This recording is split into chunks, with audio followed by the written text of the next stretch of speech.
Hey everyone, welcome back to Corporate Decoder, the place where we try to find out if the game company Electronic Arts is really playing a game of its own with its finances. On the 28th of September 2025, Electronic Arts announced they are being bought out for a cool $210 per S-hair. This is big news and it will definitely impact how we look at their numbers for this report. Let's see what the filings tell us about where they stood before this massive deal. Alright, let's dive into the numbers. Looking at their balance sheet on the 30th of September 2025, they had total assets of about $11.85 billion. That is down slightly from roughly $12.37 billion on the 31st of March 2025. Their cash situation took a hit, dropping from over $2 billion to just over $1.1 billion. This big drop in cash is something to watch, especially considering they are in the middle of a huge acquisition. On the other side of the ledger, their total liabilities were around $5.85 billion, also a slight decrease from about $5.98 billion. Now for the income statement for the 3 months ending the 30th of September 2025, Electronic Arts reported a net income of $137 million.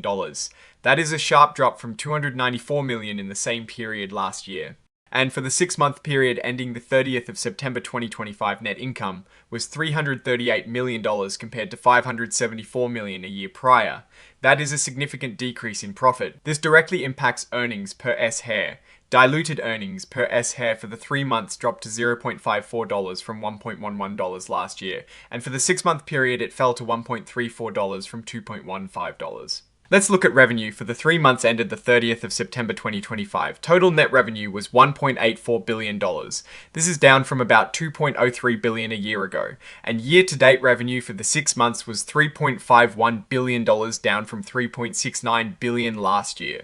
So revenue is down, and profits are down even more. Breaking down that revenue, live services and other revenue was $1.22 billion for the quarter, down 7% year over year.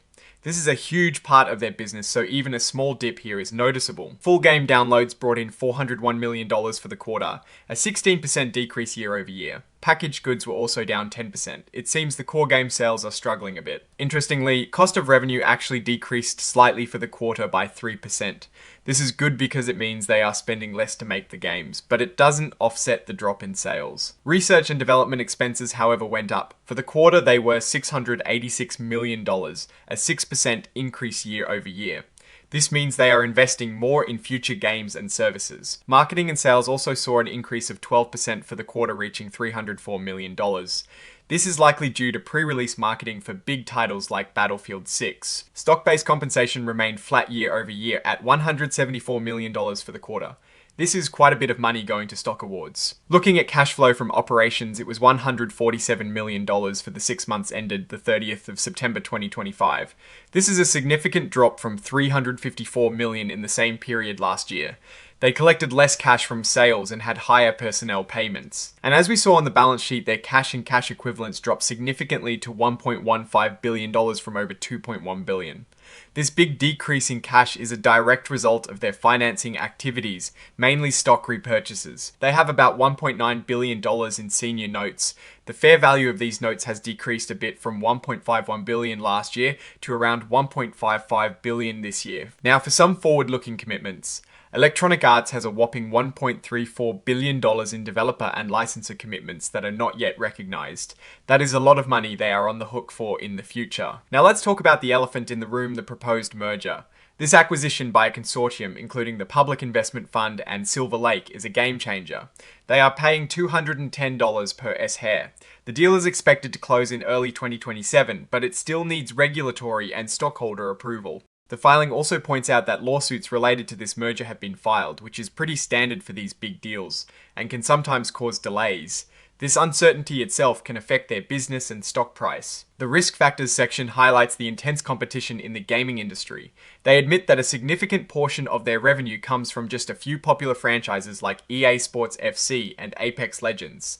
This means that if any of these key titles falter, it could really hurt their financial results. They also admit that delays in product development are a real risk. Missing release dates or launch windows can directly impact revenue and profitability. This is a common issue in game development. Cybersecurity is clearly a major concern. They mention that their systems are subject to attacks and that new sophisticated methods are constantly emerging. This is a huge risk not only for their data but also for player trust. From an investment perspective, Electronic Arts seems to be facing headwinds. Revenue and profits are down year over year, and they are spending more on R&D and marketing. The drop in cash is concerning, though understandable, given the stock buybacks and the upcoming merger.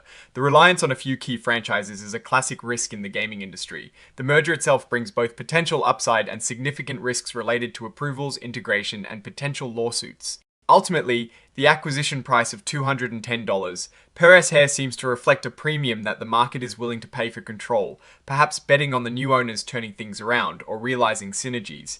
However, from a purely operational standpoint, as a standalone company right now, the numbers suggest a company facing challenges in a highly competitive and rapidly changing market. Alright, that is our breakdown of Electronic Arts' latest filing. What is your take on these numbers and what they signal for the company's future, especially with this big merger on the horizon? Drop your thoughts in the comments. If this analysis was valuable, hitting that like button really helps, and subscribe for more deep dives. Also, feel free to join our Discord community in the description below for more lively discussions on these corporate filings and more. Thanks for watching, see you next time.